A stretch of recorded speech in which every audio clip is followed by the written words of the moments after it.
ವೇದಿಕೆಯ ಮೇಲೆ ಆಸೀನರಾಗಿರುವಂತಹ ತಾಲೂಕಿನಲ್ಲಿ ಆದರ್ಶವಾಗಿರುವಂತಹ ನಮ್ಮ ನಿಮ್ಮೆಲ್ಲರ ನೆಚ್ಚಿನ ಮುಖ್ಯ ಗುರುಗಳಾದಂತಹ ಜವಹರಾ ಖಾನಂ ಮೇಡಮ್ ಅವರು ನಿಮ್ಮ ಜೊತೆಗೆ ಇಷ್ಟೊತ್ತು ಬಹಳಷ್ಟು ಮೌಲ್ಯಯುತವಾದಂತಹ ಮಾತುಗಳು, ವೆರಿ ವ್ಯಾಲ್ಯೂಯೇಬಲ್ ಥಾಟ್ಸ್ ಅಂತೀವಲ್ಲ, ಬಹಳ ಸುಂದರವಾದಂತಹ ಮಾತುಗಳನ್ನ ಹೇಳಿದ್ರು. ಅವ್ರು ಏನ್ ಹೇಳಬೇಕು ಅಂತ ನಮ್ಗೆ ಇಟ್ಟೇ ಇಲ್ಲ, ಅಷ್ಟು ಒಳ್ಳೆ ಮಾತುಗಳನ್ನ ಹೇಳಿದ್ದಾರೆ. ಸ್ನೇಹಿತರಾದಂತ ಸರ್ ಅವರೇ, ವೇದಿಕೆ ಮೇಲೆ ಆಸೀನರಾಗಿರುವಂತಹ SDMC ಅಧ್ಯಕ್ಷರೇ, ಎಲ್ಲ ಸದಸ್ಯರೇ, ಈ ಶಾಲೆಯ ಎಲ್ಲ ಕ್ರಿಯಾಶೀಲ ಶಿಕ್ಷಕರೇ, ಎಲ್ಲ ವಿದ್ಯಾರ್ಥಿನಿಯರೇ, ನಾನು ಹೆಚ್ಚು ಮಾತಾಡಲ್ಲ. ಸರ್ ಎಲ್ಲ ಹೇಳಿದ್ರು. ವಿವೇಕಾನಂದರವರು ಒಂದು ಮಾತನ್ನ ಹೇಳಿದ್ದಾರೆ. ಸರ್ ಹೇಳಿದ್ರು, education is not only reading and writing, along with to develop the all-round personality of the students. ಬರೀ ಪढ़ना लिखना हमारा काम नहीं, ಅದರ ಜೊತೆಗೆ ನಮ್ಮಲ್ಲಿರುವಂತಹ ಮಲ್ಟಿ ಟ್ಯಾಲೆಂಟ್ ಅನ್ನ ನಾವು ಬೆಳೆಸ್ಕೊಳ್ಬೇಕು. ಅಂದಾಗ ನಾವು ಒಂದು ಸದೃಢ ವ್ಯಕ್ತಿ ಆಗ್ಲಿಕ್ಕೆ ಸಾಧ್ಯ ಇದೆ. ಆ ನಿಟ್ಟಿನಲ್ಲಿ ಈ ಶಾಲೆಯ ಮುಖ್ಯ ಗುರುಗಳು, ಈ ಶಿಕ್ಷಕ ವೃಂದದವರು ತುಂಬಾ ಕೆಲಸ ಕಾರ್ಯಗಳನ್ನ ಈ ಶಾಲೆಯಲ್ಲಿ ಮಾಡ್ತಕ್ಕಂಥದ್ದನ್ನ ನಾವು ನೋಡ್ತಾ ಇದ್ದೀವಿ. ಹಾಗಾಗಿ ಜೋರದ ಒಂದು ಚಪ್ಪಳೆಯೊಂದಿಗೆ ಈ ಶಾಲೆಯ ಮುಖ್ಯ ಗುರುಗಳು ವಿಶೇಷ ಅಭಿನಂದನೆ ಸಲ್ಲಿಸ್ತೀವಿ. ಯಾಕಂತ ಹೇಳಿದ್ರೆ ತಾಲೂಕಿನಲ್ಲಿ ಎಲ್ಲ ಕಾರ್ಯಕ್ರಮಗಳನ್ನ ಒಂದೂ ಬಿಡಲ್ಲ ಮೇಡಮ್ ಅವರು, ಇರ್ತಕ್ಕಂಥ ಎಲ್ಲ ಕಾರ್ಯಕ್ರಮನ ಮಾಡ್ತಾರೆ. ಎಷ್ಟು ಇಂಟ್ರೆಸ್ಟ್ ಇದೆ ಮಕ್ಕಳ ಒಂದು ಶೈಕ್ಷಣಿಕ ಹಿತದೃಷ್ಟಿಯಿಂದಲ್ಲ ಅವರು ಅಂತಂದ್ರೆ, ನಾನು ಕರೆಸಿದಾರೆ ಹೊಗಳ್ತಾ ಇದಾರಂತಲ್ಲ, ನಾನು ತುಂಬಾ ಶಾಲೆಗಳಿಗೆ ವಿಸಿಟ್ ಮಾಡ್ತೀನಿ, ಸುಮಾರು ಶಾಲೆಗಳಿಗೆ ಹೋಗ್ತೀನಿ. ಅಂದ್ರೆ ಇಂಥ ಒಬ್ಬ ಅತ್ಯುತ್ತಮವಾದಂತಹ ಮುಖ್ಯ ಗುರುಗಳು ಸಿಕ್ಕಿದ್ದು ಈ ಶಾಲೆಯ ಪುಣ್ಯ ಮತ್ತು ಈ ಶಾಲೆಯ ಮಕ್ಕಳ ಪೋಷಕರ ಪುಣ್ಯ ಅಂತ ನಾನು ಭಾವಿಸ್ತೇನೆ. ಒಂದು ಎಕ್ಸಾಂಪಲ್ ಹೇಳ್ತೀನಿ ಅವ್ರಿಗೆ. ಈ ನಮ್ಮಲ್ಲಿ ಕಲಿಕಾಸರ ಅಂತ ಬುಕ್ ಬರ್ತಾರೆ, जो बैकवर्ड में बच्चे पढ़ते हैं, बहुत डल बच्चे हैं, उनके लिए पुस्तक आता है. वो ಕಾಮನ್ಲಿ ಪುಸ್ತಕ ಹೆಂಗಿರ್ತವೆ ಅಂತ ಹೇಳಿದ್ರೆ ಅದು ಬರೀ ಕನ್ನಡ ಮಾಧ್ಯಮದವರಿಗೆ ಮಾತ್ರ ಇರುತ್ತೆ, ಕನ್ನಡದವರಿಗೆ ಮಾತ್ರ ನಾವು ಕೊಡ್ತೀವಿ, ಉರ್ದುದವರಿಗೆ ಇರಲ್ಲ. ನಾನೇ ಅದನ್ನ ನೋಡಲ್ ಆಫೀಸರ್ ಆಗಿರೋದ್ರಿಂದ ನಿಮ್ಮ ಶಾಲೆಯ ಮುಖ್ಯಗಳು ನನಗೆ ಫೋನ್ ಮಾಡಿದ್ರು, ಸರ್ हमारे बच्चों के लिए भी होना है सर, बुक्स पढ़ाते हैं हमें.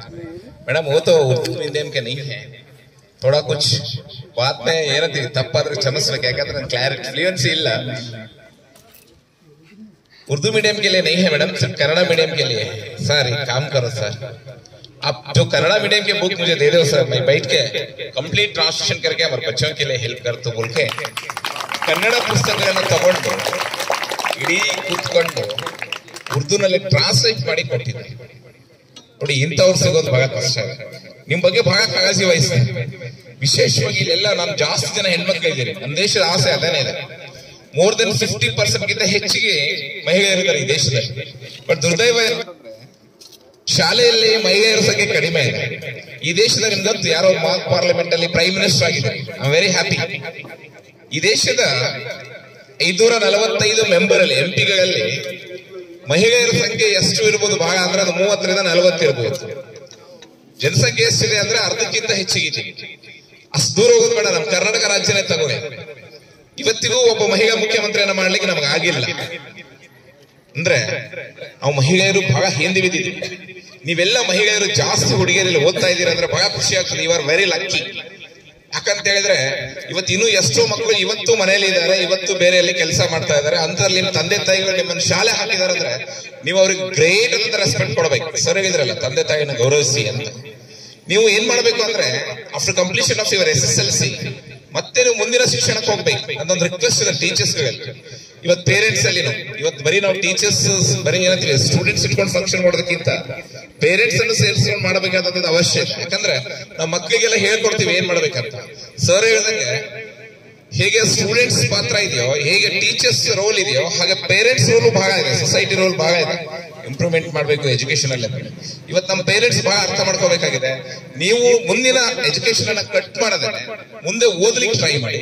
ಜೊತೆಗೆ ಇನ್ನೂ ಶಾಲೆಗೆ ಸೇರ್ಲಾರ್ದಂತವರಿಗೆ ಶಾಲೆಗೆ ಸೇರಿಸುವಂತ ಕೆಲಸ ನೀವೆಲ್ಲ ಮಾಡಬೇಕಾಗಿದೆ. ಹಾಗಾಗಿ ನೀವು ನಿಮ್ಮ ತಂದೆ ತಾಯಿ ಹೆಸರನ್ನ ಗೌರವಿಸಬೇಕು. ಸರ್ ಹೇಳಿದ್ರಲ್ಲ, you should give the respect to the teachers. Not only teachers, ನಿಮ್ ಶಿಕ್ಷಕರನ್ನ ಜೊತೆಗೆ ನಿಮ್ಮ ತಂದೆ ತಾಯಿಗಳನ್ನ ಬಹಳ ಗೌರವಿಸಬೇಕು ಈ ದೇಶದಲ್ಲಿ. ಇವತ್ತು ಏನಾಗಿದೆ ಅಂದ್ರೆ ನಾವೆಲ್ಲ ಲಾಯರ್ಸ್ ಆಗ್ತಾ ಇದೀವಿ, ಡಾಕ್ಟರ್ಸ್ ಆಗ್ತಾ ಇದೀವಿ, ಇಂಜಿನಿಯರ್ಸ್ ಆಗ್ತಾ ಇದೀವಿ, ಏನೆಲ್ಲ ಪೋಸ್ಟ್ ನ ಓದಿ ಆಗ್ತಾ ಇದೀವಿ. ಅದ್ರ ಇವತ್ತು ಎಷ್ಟೋ ಜನ ತಂದೆ ತಾಯಿಗಳನ್ನೇ ಸಾಕ್ತಾ ಇಲ್ಲ. ಇವತ್ತು ಸುಬ್ರತಾ ರಾಯ್ ಅಂತ ಒಂದು ಎಕ್ಸಾಂಪಲ್ ಹೇಳಲಿಕ್ಕೆ ಇಷ್ಟಪಡ್ತಾ ಇದ್ದೀನಿ. ಸುಮಾರು 5000 ಫ್ಯಾಕ್ಟರಿ ಉಂಟು Subrata Roy. Is the one of the ಏನಂತೀವಿ richest person in the world. ಅವ್ನು ರೀಸೆಂಟ್ ಆಗಿ ಸಹಾರಾ ಗ್ರೂಪ್ ನಲ್ಲಿ ಸತ್ತಾಗ ಅವ್ನ ಹೆಂಡತಿನೂ ಬರ್ಲಿಲ್ಲ, ಅವ್ರ ಮಕ್ಕಳು ಬರ್ಲಿಲ್ಲ ಅವ್ರ ಅಂತ್ಯ ಸಂಸ್ಕಾರದಲ್ಲಿ. ಇದು ತಗೊಂಡು ಎದಕ್ ಗೊತ್ತಾ? ಇಂಥ ಶಿಕ್ಷಣ ನಮ್ಗೆ ಎದಕ್ ಬೇಕಿಲ್ಲ. ಬರೀ ಓದೋದ್ ಬರೀ ಸೆಕೆಂಡ್ರಿ. ನಾವು ಫಸ್ಟ್ ಇನ್ಸಾನಿಯತ್ ಅಂತ ಹೇಳಿದ್ರಲ್ಲ, ಅದನ್ನ ಬೆಳೆಸ್ಕೋಬೇಕಾಗಿದೆ.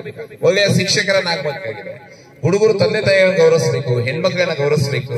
ಅಂದಾಗ ಮಾತ್ರ ನಿಜವಾದ ಶಿಕ್ಷಣ ಪಡ್ಕೊಳ್ಳಿಕ್ಕೆ ಸಾಧ್ಯ ಆಗುತ್ತೆ. ವಿದ್ಯಾರ್ಥಿನಿಯರೇ, ಸರ್ ಮಾತಾಡಿದ್ದಾರೆ. ನಾನು ಮತ್ತೆ ಶಾಲೆಗೆ ಬರ್ತೀನಿ, ಅವಾಗ ಬಂದಾಗ ನಾನು ಮಾತಾಡ್ತೀನಿ. ನನಗೊಂದು ಲಕ್ಕಿ ಅಂತ ಅನ್ಕೊಂಡಿನಿ. ಇವತ್ತು ಈ ಕಾರ್ಯಕ್ರಮದಲ್ಲಿ ಮಾತಾಡ್ಬೇಕಂತ ಬಂದೆ, ಮಾತನ್ನ ಕೇಳುವಂತ ಭಾಗ್ಯ ಸಿಕ್ತು. ಸರ್ ಅವ್ರು ಬಹಳ ಅತ್ಯುತ್ತಮವಾದಂತ ಮಾತು ಹೇಳಿದ್ದಾರೆ. ಅವ್ರಿಗೆ ಜೋಳದ ಒಂದು ಧನ್ಯವಾದ ಹೇಳಿ ನನ್ನ ಕೆಲಸ ಕಡಿಮೆ ಮಾಡಿ. ಸೊ ಹಾಗಾಗಿ ಇನ್ನೊಂದು ಮಾತು ಹೇಳ್ತೀನಿ.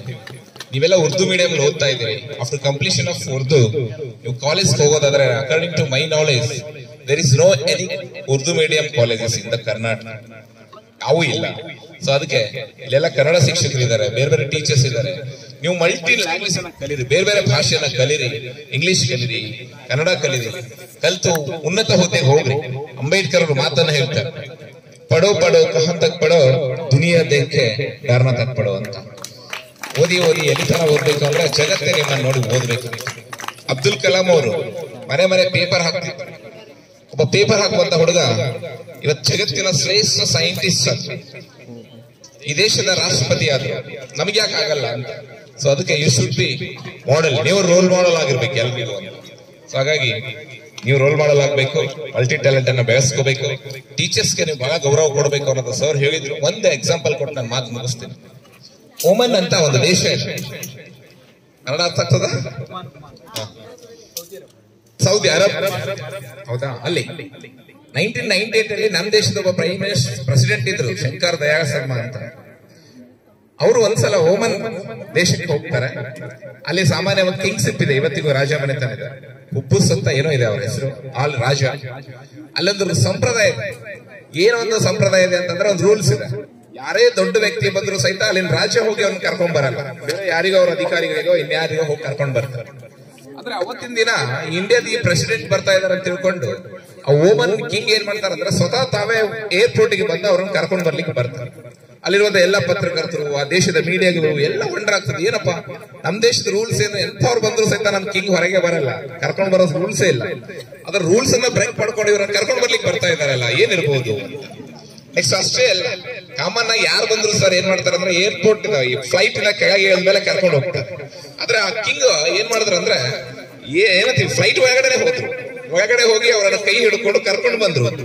ಶಂಕರ್ ದಯಾಳ್ ಶರ್ಮಾ ಕರ್ಕೊಂಡು ಬರೋದು ಅಷ್ಟೇ ಅಲ್ಲ, ಬಂದ ಮೇಲೆ ಕಾರ್ ಕೂಡ್ಸಿದ್ರು. ಇವ್ರದೊಂದು ಕಾರ್ ಇರುತ್ತೆ, ಅವ್ರದೊಂದು ಕಾರ್ ಇರುತ್ತೆ, ಕಾಮನ್ ಆಗಿ ಒಬ್ಬ ಡ್ರೈವರ್ ಇರ್ತಾರೆ, ತಗೊಂಡು ಹೋಗ್ತಾರೆ. ಆದ್ರೆ ಯಾವತ್ತು ಆ ರಾಜ ಏನ್ ಮಾಡ್ದ ಅಂದ್ರೆ ಡ್ರೈವರ್ ಅನ್ನ ಸೈಡಿಗೆ ಸರಿಸಿ ಸ್ವತಃ ತಾವೇ ಕಾರಲ್ಲಿ ಅವರನ್ನು ಕೂಡ್ಸ್ಕೊಂಡು ತಗೊಂಡು ಬಂದ್ರು.